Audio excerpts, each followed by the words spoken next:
Hay una filosofía argentina, un pensamiento riguroso acerca del lugar del hombre en la sociedad.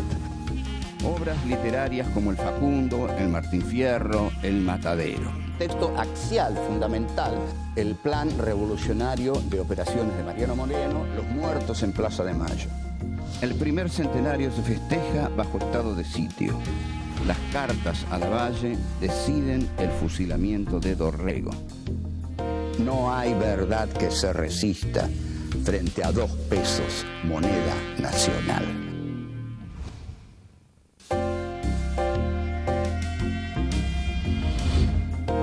Encuentro 13. La entrada al segundo centenario.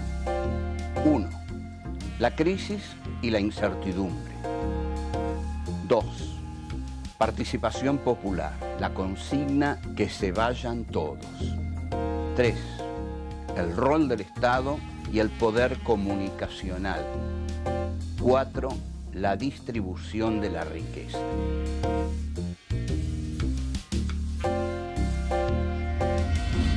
En el año 2010, la República Argentina celebra el segundo centenario de la Revolución de Mayo.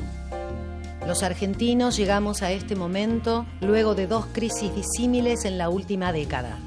La de 2001, en el país, una de las más crudas de su historia, que culmina con un profundo conflicto institucional y decenas de muertos. Y la de 2008, en el mundo, con la debilidad y caída de los mercados mundiales que enfrentan intensas recesiones, sobre todo en los países más poderosos del planeta. El segundo centenario encuentra en Argentina a la primera presidenta mujer elegida por el voto democrático, Cristina Fernández, que se propone consolidar la democracia y la integración regional.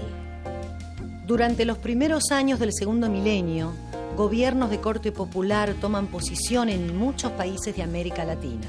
Manifestación que se traduce en la reformulación del rol del Estado y en una revisión de su inserción en el mundo luego de varias décadas de hegemonía neoliberal. La entrada al segundo centenario constituye una nueva oportunidad para construir y delinear la identidad que cada nación busca darse a sí misma en medio de esta integración regional.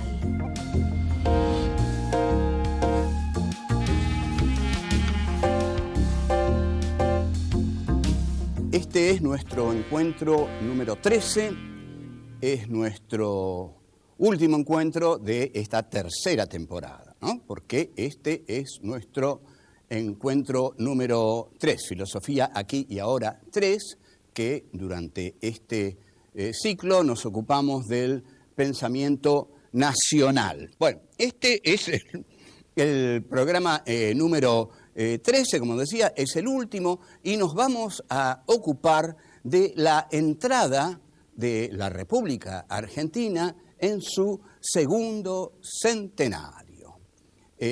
¿Cómo llega la Argentina a su segundo centenario? Bueno, en principio llega. Esto ya es muy meritorio, y el mundo llega, ¿no? Porque no podemos negar que muchas veces uno piensa, ¿llegará el mundo a mañana? Bueno, el mundo, a la Argentina ha llegado al 2010. Una de las crisis más graves que ha pasado en la primera década del siglo XXI fue la del 2001, año muy conocido por las Torres Gemelas, el atentado a las Torres Gemelas que se produce el 11 de septiembre del 2001.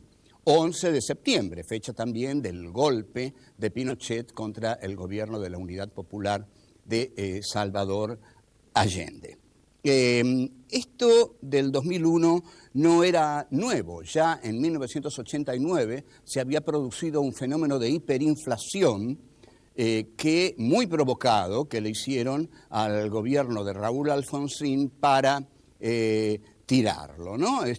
Realmente a Alfonsín fue un golpe de mercado que le hacen a Alfonsín, porque Alfonsín, conjeturo, no habrá entregado, no habrá concedido algunas cosas que el que vino después concedió absolutamente, ¿no? con gran entusiasmo les dijo a los hombres poderosos de este mundo que quieren, yo lo hago. Bueno, la hiperinflación angustia mucho a la gente porque pierde el control de su economía, pierde la sensación de qué piso está pisando. El piso que nosotros pisamos tiene que darnos la idea de cierta solidez.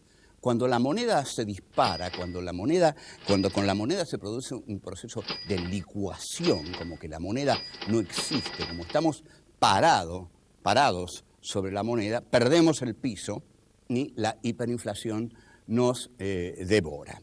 La hiperinflación, además, lleva a un precio exorbitante, ¿no?, inasequible, para los sectores medios, sobre todo, y ni hablar los sectores humildes, las mercancías.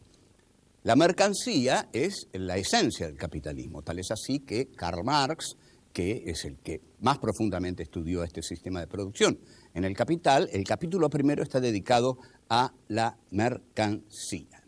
El sistema capitalista es un sistema de producción de mercancías. Por otro lado, quien más mercancías tiene, más poderoso es. Y la mercancía es el resguardo del dinero. Pero el resguardo del dinero para las clases poderosas no es el país. Ojo, no. El dinero se guarda afuera. Ni siquiera se reinvierte, porque una de las características de nuestros sectores dominantes en la economía, y por eso el país es así, ha sido el de la no reinversión. Como los sectores dominantes de la Argentina jamás reinvirtieron en la Argentina, sino que enviaron afuera sus ganancias, la Argentina es hoy lo que es, un país pobre. Ahora, la clase media, como no puede hacer eso, pone sus dinerillos en el banco. Entonces, en el 2001, lo que el presidente de la Rúa, una de las figuras más preclaras de nuestra historia, ordenó fue el llamado corralito, un corralito. Bueno, una palabra rara, a uno le dicen corralito, piensa que es un lugar para poner los ponis o el corralito de los nenes. No, era un corralito por el cual la clase media no podía sacar su guita de los bancos. Esto enloquece a la clase media, nunca le había pasado. Entonces, ¿qué es lo que hace? Toma un instrumento que había jugado un papel muy triste en Chile, porque había contribuido muchísimo a la pérdida institucional del gobierno de Salvador Allende, la cacerola, porque, digamos, todas las conchetas chilenas, que son innumerables, salieron con las cacerolas para tirar abajo al gobierno de Allende. Contaban con algo más que cacerolas, ¿no? Contaban con Kissinger, Nixon, la CIA, Pinochet, en fin, gente mucho más temible que una cacerola.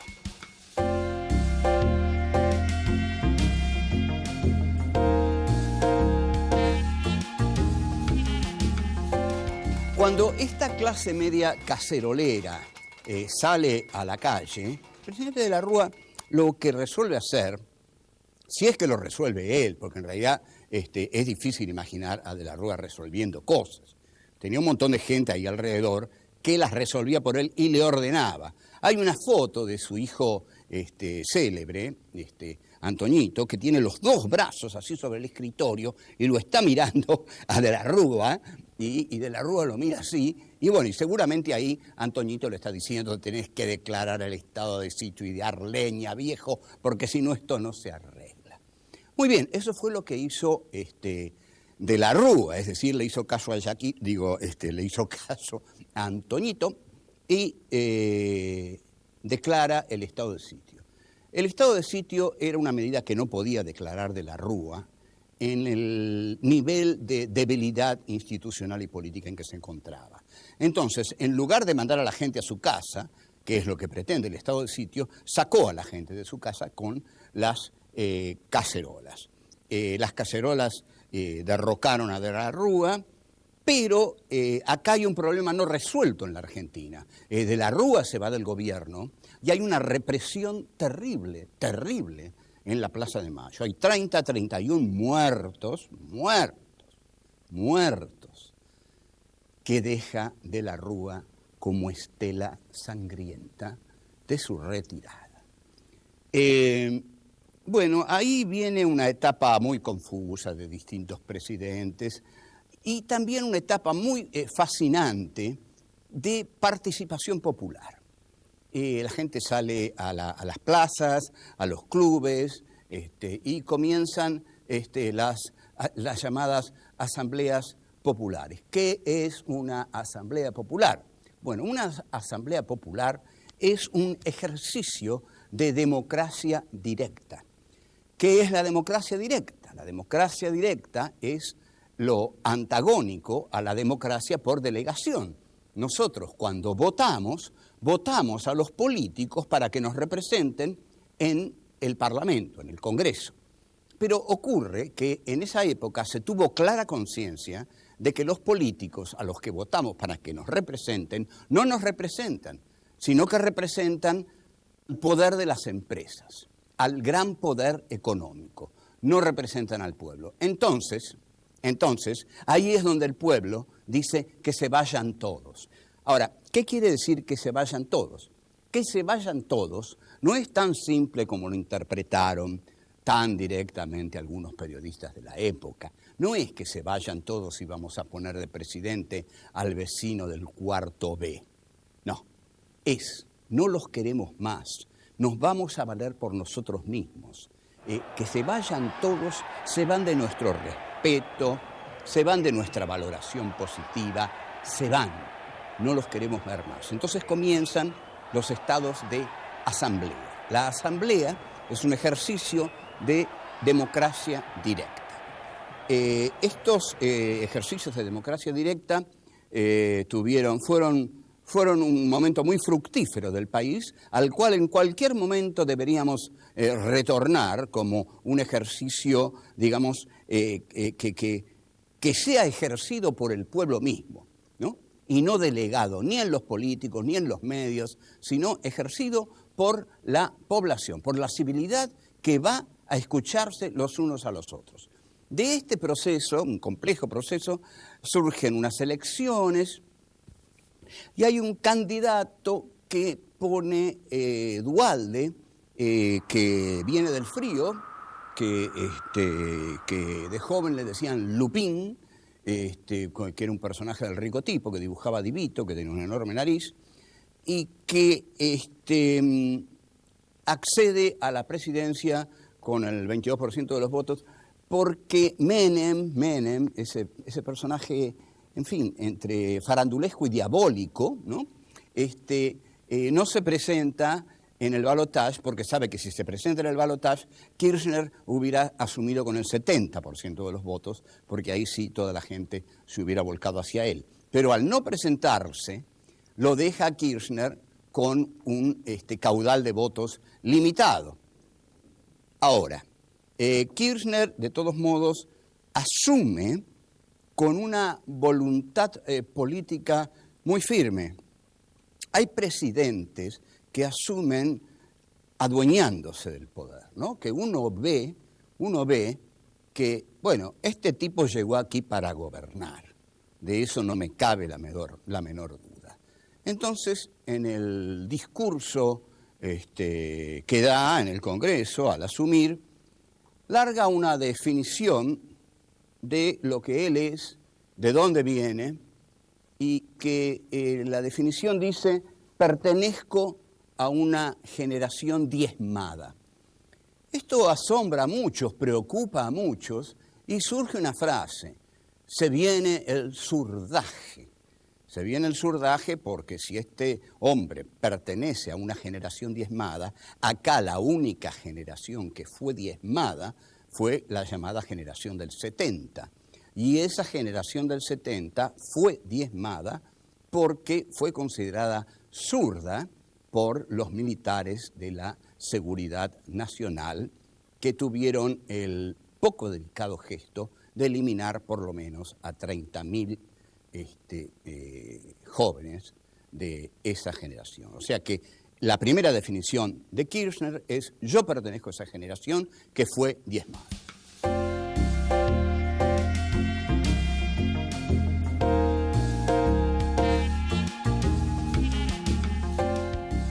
Durante los 2 primeros años del gobierno de Néstor Kirchner se da algo que todo el mundo llama la luna de miel. Son 2 años en los cuales Kirchner intenta una política de transversalidad e incluso intenta organizar casi un nuevo partido de centro-izquierda, pero se da cuenta que el aparato poderoso del PJ, si no está en sus manos, esto es lo que él piensa, él no tiene segura su presidencia. Entonces se dedica a apoderarse del aparato del PJ. Aquí empieza la etapa que podemos llamar el pejotismo de Kirchner. Es decir, apoderarse de ese aparato que es lo que el peronismo es hoy. El PJ es hoy un aparato que no tiene ideología, es un aparato para construir poder. El poder está ahí adentro. Consiste el poder en captar todo lo que uno pueda dentro de esa cosa, de ese corleonismo que es hoy el aparato justicialista, y quedarse con la parte que le dé más poder. Kirchner se mete en esos laberintos y ahí se produce una lucha que quizás nos remita a la filosofía de Thomas Hobbes. Hobbes decía que la existencia era la lucha de todos contra todos. Y esto es un poco lo que se da en el pejotismo, ¿no? La lucha de todos contra todos. Pero, sin embargo, Kirchner consigue fortalecer el leviatán, es decir, el Estado. Una de las cosas más irritativas que hace Néstor Kirchner es fortalecer el Estado que Menem había destruido. ¿En qué sentido lo había destruido? Lo había destruido como elemento de intervención en la economía. Con Menem, el Estado había dejado por completo de intervenir en la economía. Con Kirchner, el Estado vuelve a intervenir en la economía. Entonces, ese Estado es un Estado keynesiano, que es un Estado de bienestar, que es un Estado que interviene en la economía, y que incluso interviene activamente. Esto lo hemos visto con los conflictos que el Estado, bajo el gobierno ya de Cristina Fernández, ha tenido con algunos grupos de poder, a los cuales, digamos, atacó con total decisión, porque consideraba que digamos, los monopolios y los oligopolios deformaban la lógica del mercado. En esto, Cristina Fernández estaba de acuerdo con Adam Smith. Ahora bien, cuando Néstor K. Se consagra al pejotismo, ahí deja de lado muchos de sus ideales, y sus 2 últimos años ya no son tan brillantes. Asume Cristina Fernández y al poco tiempo de asumir hay todo un bloque compacto opositor que reacciona con una virulencia excepcional, casi nunca vista, contra un gobierno que acababa de asumir. ¿Cómo estaba formado ese bloque? Ese bloque estaba formado por la clase media cacerolera, que sale a cacerolear contra el gobierno, con el campo, el llamado campo, que tal como lo definió un señor, creo que se llamaba Roulet, a mí mi maestra de historia me dijo que la historia argentina la hizo la iglesia, el ejército y el campo. Bueno, para ese señor las cosas estaban claras, pero no son tan así. Y el otro poder fundamental que se le añade a este bloque es el poder comunicacional. Como nunca el poder comunicacional estuvo en contra de un gobierno. ¿Qué es lo que logra el poder comunicacional? Este tema me gusta muchísimo y a mí me encantaría dar un filosofía aquí y ahora 4 sobre el tema de el sujeto otro, el poder comunicacional y la colonización de la subjetividad. El poder comunicacional coloniza las subjetividades. ¿Qué es colonizar la subjetividad? Yo tengo una subjetividad, usted tiene otra, pero sin embargo, el poder comunicacional nos coloniza nuestras subjetividades, porque nos dice lo que tenemos que pensar, nos dice lo que tenemos que decir, nos dice lo que tenemos que leer, nos dice a dónde tenemos que ir, a dónde tenemos que comer, qué tipo de mujer nos tiene que gustar, nos dice todo. Somos manejados por el poder comunicacional, que también nos dice si tenemos que odiar o no odiar a este gobierno o a cualquier gobierno. El poder comunicacional decidió que al gobierno de Cristina Fernández había que, en verdad, claramente, por decirlo, destituirlo. Surgió en defensa de ese gobierno, que en ese momento estaba en una situación muy débil, hubiera bastado un tanque solamente para que cayera.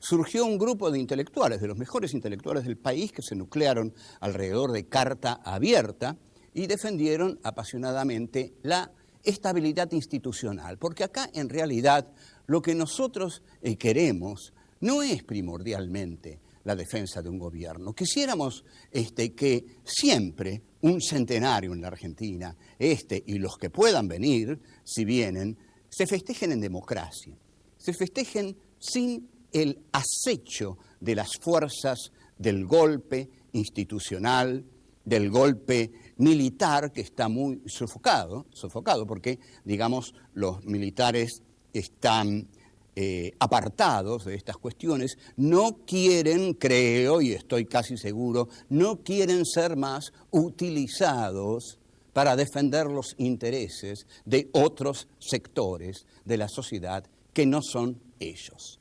Que no los usen más como instrumento para defender los problemas de otros. Entonces, están apartados. ¿Qué es lo que queda entonces? Queda una sociedad muy dividida. Por un lado, tenemos un proyecto que intenta redistribuir la riqueza, pero que lo logra muy difícilmente porque tiene enfrente a muchos que no quieren distribuir la riqueza. No quieren. Entonces, ahí está el problema.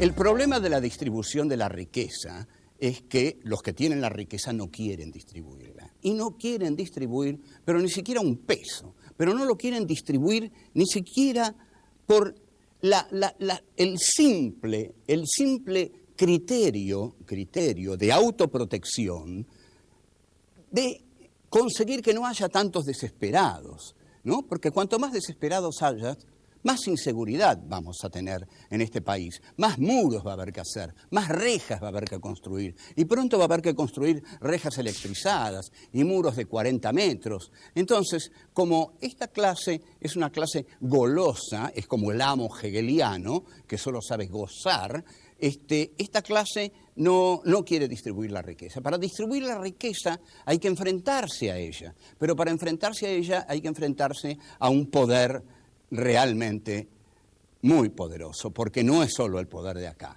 es el poder del capitalismo internacional.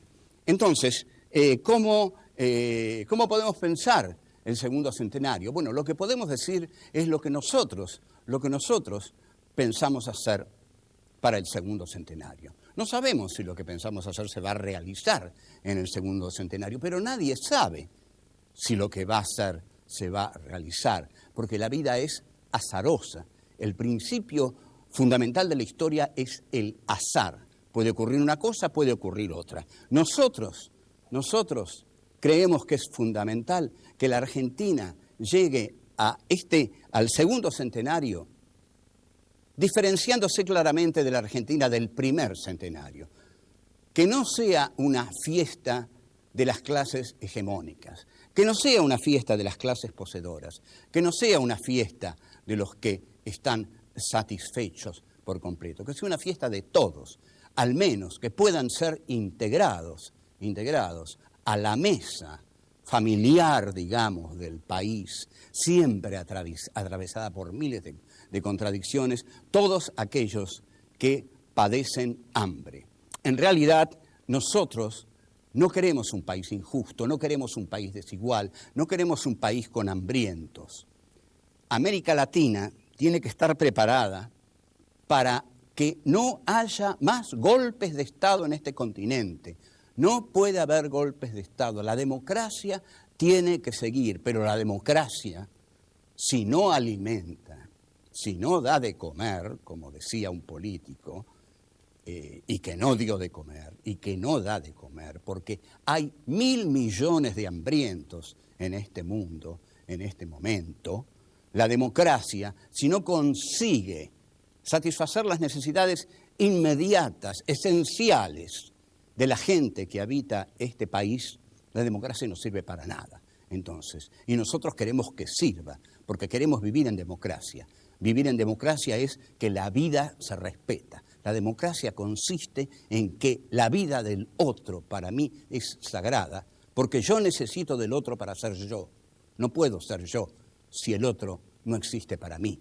Entonces, esa democracia hay que sostenerla, hay que defenderla, si es contra los medios, si es contra el campo, si es contra la sociedad donde se juntan los dueños de las vacas, lo que sea, si es contra los corruptos también. No hay que admitir corruptos, nada de corrupción en la Argentina. No puede haber en el gobierno un solo corrupto, y si lo hay, a ese hay que echarlo, porque nosotros no podemos tolerar estar defendiendo, porque lo defendemos por convicción, porque lo otro es horrible, pero estar defendiendo algo que no se defiende a sí mismo. Entonces, por favor, si ustedes quieren que nosotros estemos ahí y luchando contra lo horrible que está del otro lado, nos tienen que dar una mano. Y la basura que tienen dentro la echan.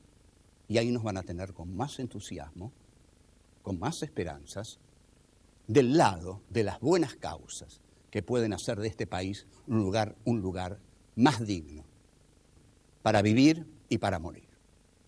Chao.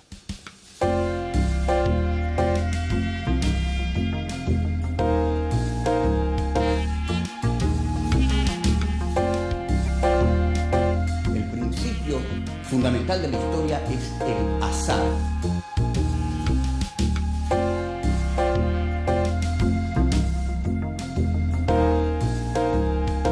Decía que la existencia era la lucha de todos contra todos. Y esto es un poco lo que se da en el pejotismo.